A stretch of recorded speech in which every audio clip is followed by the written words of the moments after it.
Welcome to The Culture. We rest at the pulse of the community, providing all things news, music, fashion, events, and everything that we talk about in between. It's a lifestyle. We are the culture.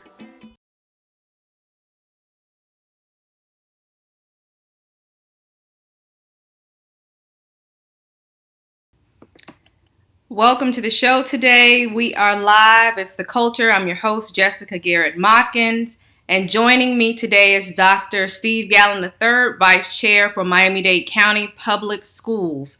Welcome to the show this morning. Good morning, Jessica. How are you doing? On this fourth day of our back to school in the Miami-Dade County Public Schools, but in the midst of a pandemic, but with a continued sense of resilience, hope, and optimism for the work that we must do for our children. Thank you again for joining us. I want to jump right into it. I have a myriad of questions that have spawned because, as you said, we're on the fourth day.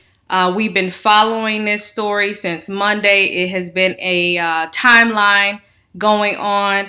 On Monday, the students were not able to access the portal. It was said that was a problem with Cisco. Then it went to a problem with your server, with dadeschools.net.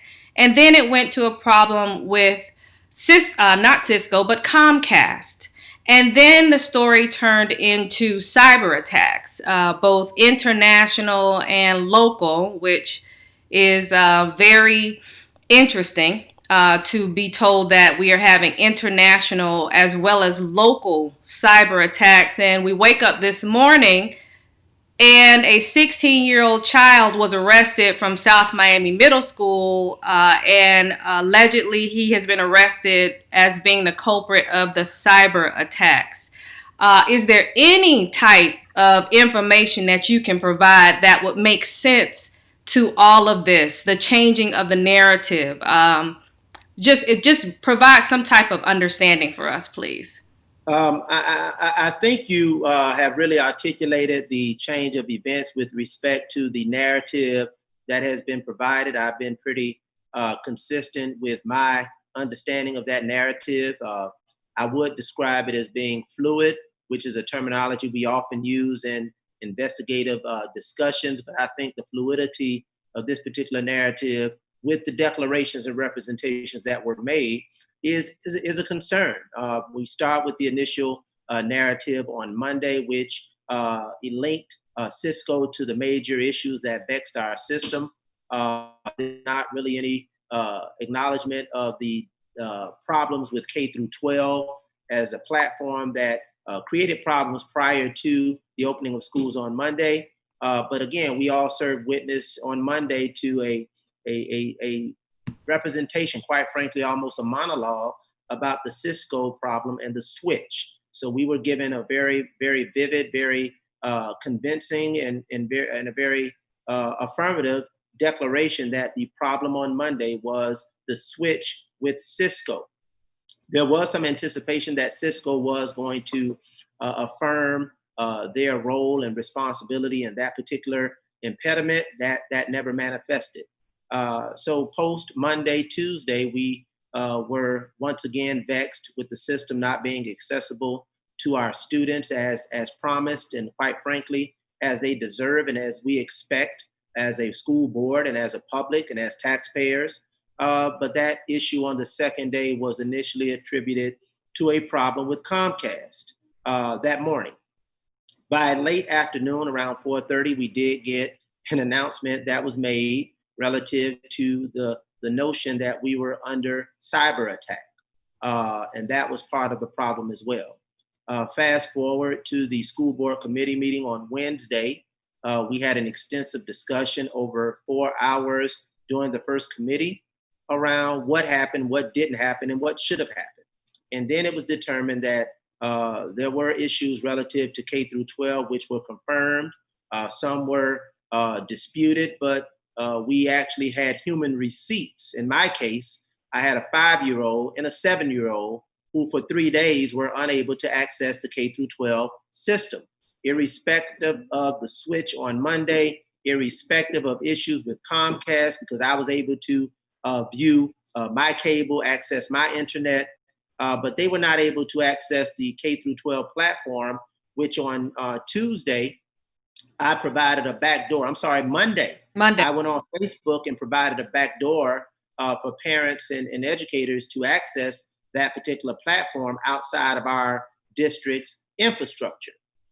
So we were able to get some clarification, and I was able to affirm that we had problems not simply at 6 through 12, which were readily acknowledged, but we had problems on a K through 12 continuum, which on Thursday we continue to have. So it was acknowledged that we had those issues, and that led to a discussion around what was the relationship in place, quite frankly, the contractual relationship. And then another quote unquote bombshell was dropped that the contract was $15.3 million. We knew that it was a no bid because it had not come before the board for approval, let alone vetting. And at that time, the superintendent indicated that the agreement had not been executed. So that did provide an opportunity for us to look at a number of options, of which I did draft on Tuesday evening. I wrote a board item H13, a 3-page board item asking for a ceiling to floor review of all of these issues relative to the opening, relative to teacher and parent training, relative to accessing courses, relative to how a determination was made to seek and utilize this particular platform outside of the scope of board approval, albeit an exemption is available. But why was that decision made, and what was the process for vetting an organization, an entity, a privately for-profit entity that has a history of challenges across the state, but those challenges have now not simply knocked on the door of the Miami-Dade County Public Schools, but has kicked the door down and interrupted the learning of our students and the teaching of our employees. So here we are today with an arrest of a 16-year-old junior. Obviously, I'll leave that work to the criminal justice system. An arrest is an arrest. Not privy to the disposition of that particular accusation, but this is not new to us. We've always had very technologically proficient students to try to penetrate our system, but the operative word is try. It's try. We're a $5.5 billion organization, fourth largest school district in the nation. We must maintain all safeguards and provisions to protect not only our infrastructure, but also to protect personal information of our employees, of our students, of our finances as a district. So we'll see what tomorrow brings.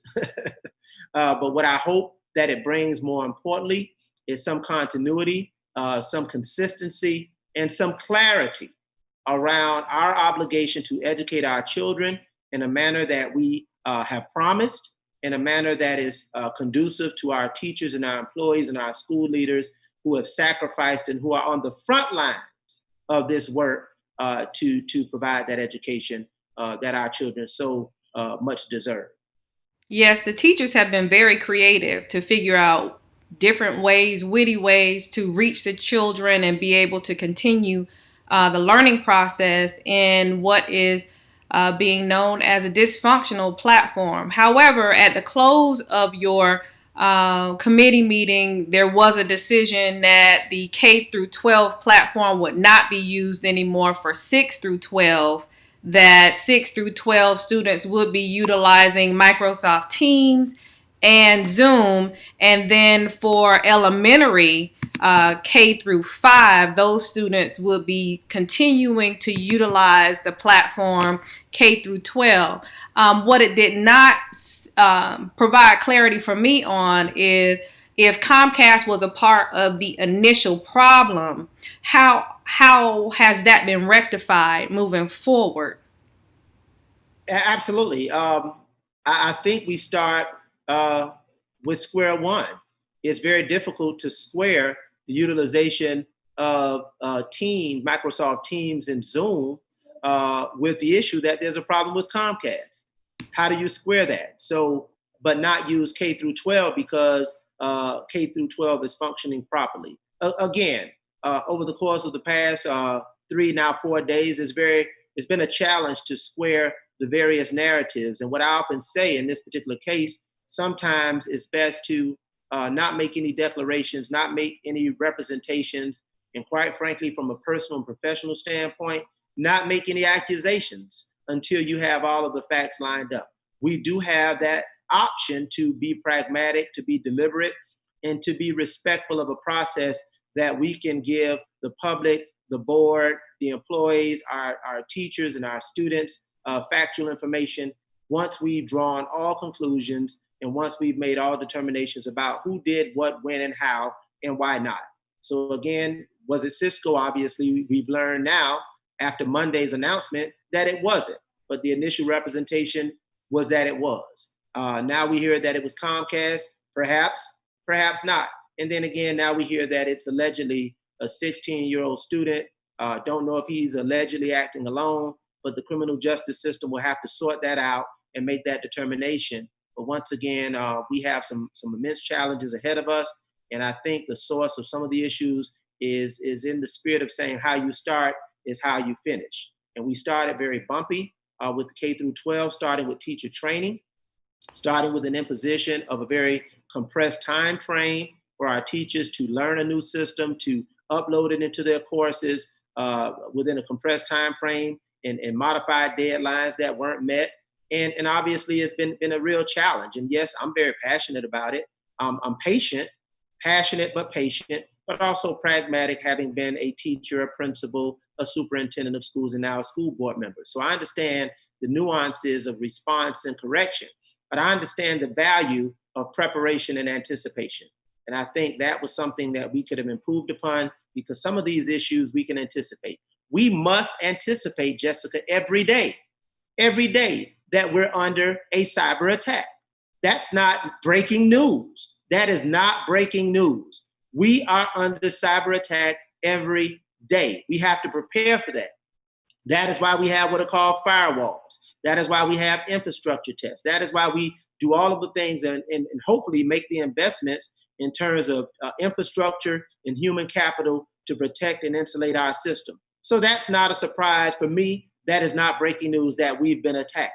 It happens all of the time, but we've never been attacked to the extent that it shuttered our system. And we're very, very proud of that. And this was something that was raised in 2018 by school board member Miami-Dade Rojas in a board item that passed to have us to take a look at that. And there were obviously some opportunities for improvement 2 years ago.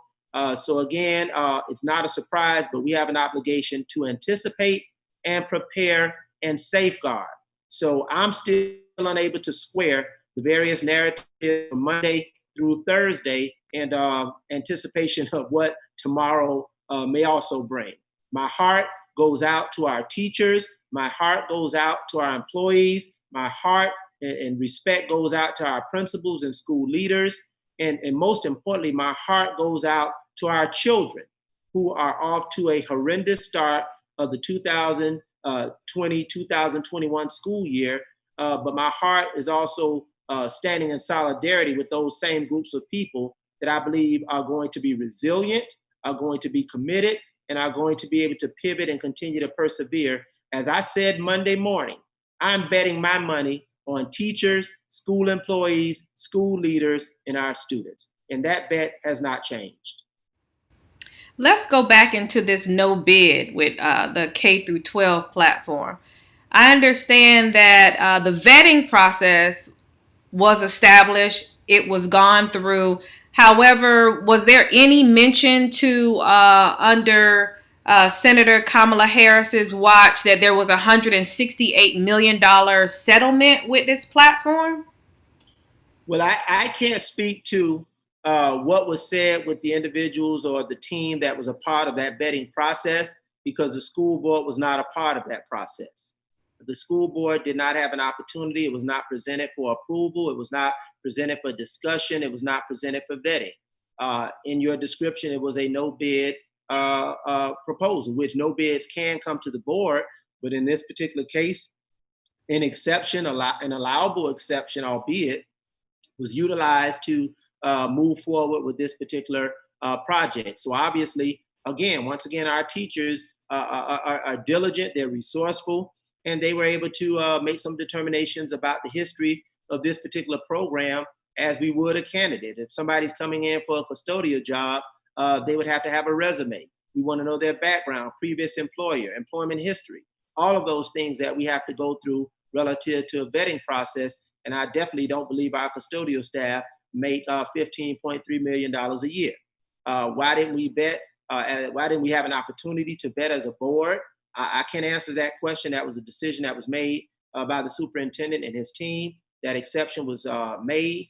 And right now we're learning information as we go. And once again, the bombshell was confirmed on yesterday that it was not 15 million, it was $15.3 million, a no bid for an annual contract. We've yet to see the contract. We've requested the contract. And again, this is something that has been very, very challenging for our district. And I do recognize that our superintendent also recognizes that as well. He's not shied away from the fact that this school opening has been unacceptable. Okay. It's been unacceptable. But I did an item again on Wednesday that was approved on yesterday at committee meeting for us to take a ceiling to floor look at all of these different elements and really get to the bottom of what happened to make sure that it doesn't happen again, whether it's practices we need to change, whether it's policies we need to change, and in some cases, whether personnel decisions have to be impacted, which fall under the purview of the superintendent. So we'll leave that to him because he's the only employee that reports to us, along with the school board attorney and chief auditor. So again, we are aware of it now, but the last part is that the contract was not executed. So that was another iteration of that. They've been performing work. They've been providing deliverables. They've been training teachers. They've been having expectations for courses, and they don't have an executed contract.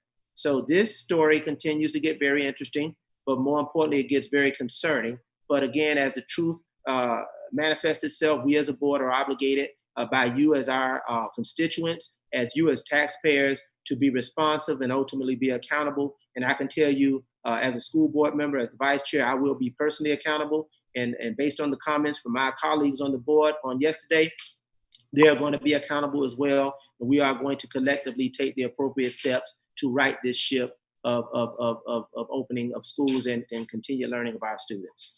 Well, I tell you, this story definitely is going to continue, especially here on The Culture. We sat in on that 4-hour meeting that was very spirited yesterday. Also enlightening, because when the revelation came at the chairwoman's question in regards to that contract, and it came back that it had not been executed, you could hear a pin drop. Mouths were open.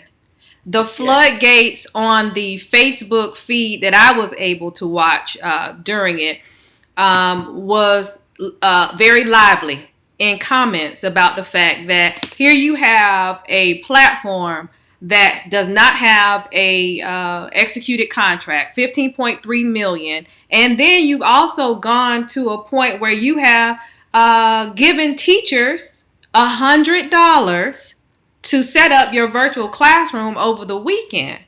And it's very strange. I don't know if they've received it. You've made a commitment to do it through the not-for-profit foundation at the 9th hour. So I do think that raises even more questions that obviously will be asked. And the story gets more interesting by the day. But look, once the dust settles, we have to educate children. Once the dust settles, we have to get past this pandemic. Once the dust settles, we have to open up our schools and put our children in the best position to learn, which we know face-to-face instruction is. And once the dust settles, we have to give an account for what happened, what didn't happen, and what should have happened. And we need to, everybody needs to be held accountable with respect to that. And our board is leading on that accountability, starting with the policy positions that we've taken during committee yesterday and that we will take on next week at the school board meeting. Again, on the 11th. Yes, next Wednesday school board meeting where formal action will be taken on a number of items, mine included, dealing with this particular issue. And tell us again what that is going to be that you're going to be bringing up. Item H13, I'm going to deal with school opening, distance learning, and related programs. So it's going to cover the gamut of teacher training, parent training, K-12, purchasing, contracts, cybersecurity, all of the elements, all of the issues that have manifested themselves that we've gotten in a very fluid and quite frankly, ever-changing way. We're going to give the administration an opportunity to take a step back, do an analysis and make some determinations as it relates to how we're going to move forward. And one of the recommends is whether or not we will move forward with K through 12. That is still up in the air. Right now, I'm not a fan. Right now, I'm totally not supportive of moving forward with respect to what we've already witnessed. And again, what we witnessed began prior to the opening of schools. I look at how our teachers are engaged in training. I look at the quality of training. I look at the relevance of the training. I look at all of those issues relative to school operations because our teachers are at the forefront. So as go our teachers, so go our students. So once we've gotten initial feedback from our teachers relative to that, my antennas went up. That got my attention. We had dates that were not conducive to appropriate and timely preparation. So once again, this was off to a very, very challenging and very unacceptable start. But we do have an opportunity to correct it. I don't see a pathway for K through 12. I think the situation has become somewhat untenable, but obviously it didn't come to us for a vote as a board. But I'm very, very optimistic that our superintendent has taken note, that he's heard loud and clear, not only from the board, but more importantly from the dozens, from the thousands, from the tens of thousands of parents.